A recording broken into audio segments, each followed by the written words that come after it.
Todas as informações de controle de produtividade e eficiência do equipamento podem ser analisadas na aba Produção, que fica na parte inferior da tela principal da IHM. Então, vindo aqui em Produção, a primeira tela que vamos ter é a questão de atividade da máquina. Então, como eu expliquei lá no modo manual, a máquina possui indicadores de status da máquina. Se a máquina está em atividade, em espera, em setup, manutenção, erro ou se a máquina está desligada. E esse tempo de atividade da máquina pode ser visualizado aqui. Então, onde a gente vai ter as horas do dia, né? Começa nas 0 horas, seria meia-noite, e vai até as 23 horas. E aqui a gente tem, por exemplo, que a máquina no dia de hoje, ela ficou 5 horas e 8 minutos em espera. Espera significa que a máquina estava ligada, mas ninguém estava operando ela. Em atividade, a máquina ficou 33 minutos. Em setup, ficou 32 minutos também, 33, 32. Em manutenção, ficou 1 segundo no caso. Em erro, não ficou nenhum tempo. E desligada, ficou 9 horas e 11 minutos. Com essas informações, a gente consegue saber exatamente como está o uso da máquina. E claro, na máquina física, né, a gente consegue ver dia a dia o histórico de produção dela.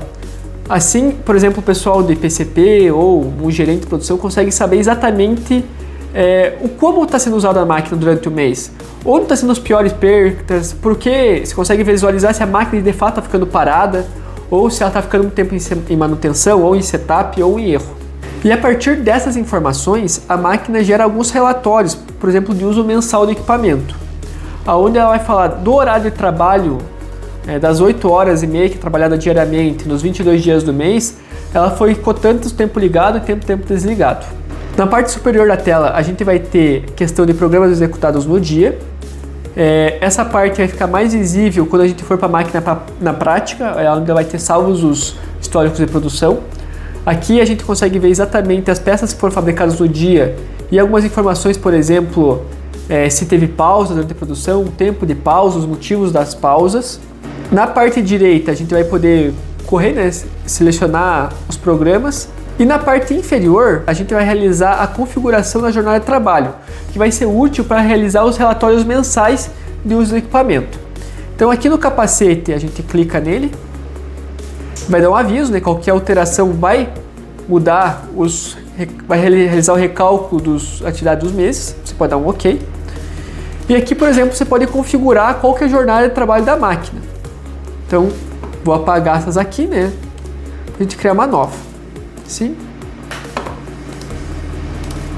Então, por exemplo, a minha indústria, vou criar um novo, né?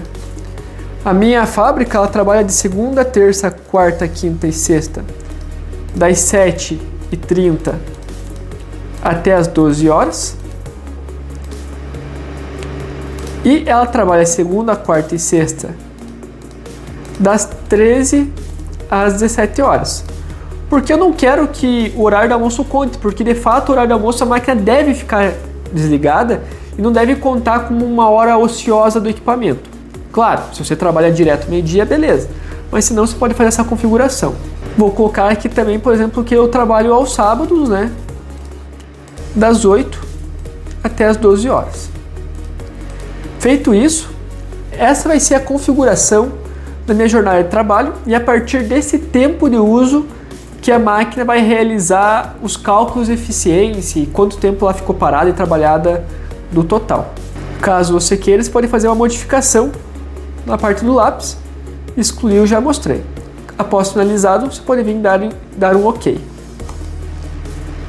O arquivo foi salvo com isso. Na parte inferior da jornada de trabalho, a gente vai ter a questão de exportação dos arquivos CSV, que são os arquivos de detalhe. Os arquivos CSV são os arquivos detalhados da atividade do equipamento e do histórico de produção. E na parte inferior são as informações do programa, que no caso aqui não tem nenhum, certo? Gosto muito de comentar que essa função de controle de produção é pioneira em dobradeiras e foi o Niabene que desenvolveu, aqui junto com o corpo de engenharia da Brafma, visando solucionar as principais demandas do mercado. Então, como eu falo, para um gerente é muito bom saber que a máquina durante o mês trabalhado ficou 40 horas desligada da jornada de trabalho, ou ficou 30 horas em espera. E que nem eu digo, né, é a própria máquina que conta isso através do dashboard. Então não existe como alterar esses valores, né, ou você depender de uma pessoa, então a própria máquina está contando o uso dela para você. Na parte aqui de produção, eu vou explicar depois no equipamento na prática, porque aqui a gente vai ter todas as peças fabricadas, todos os lotes de produção, onde a gente consegue correr eles e verificar como que foi a produção dessa peça. Aqui a gente vai ter alguns gráficos bem bacana de eficiência de produção, beleza? Mas aí na prática a gente vai mostrar para vocês, certo? Com isso, a gente finaliza a parte de explicação do modo dos indicativos de produção no comando linha Bend. Caso tenha ficado alguma dúvida, você pode deixar aqui nos comentários, que nós vamos responder assim que possível. Até a próxima!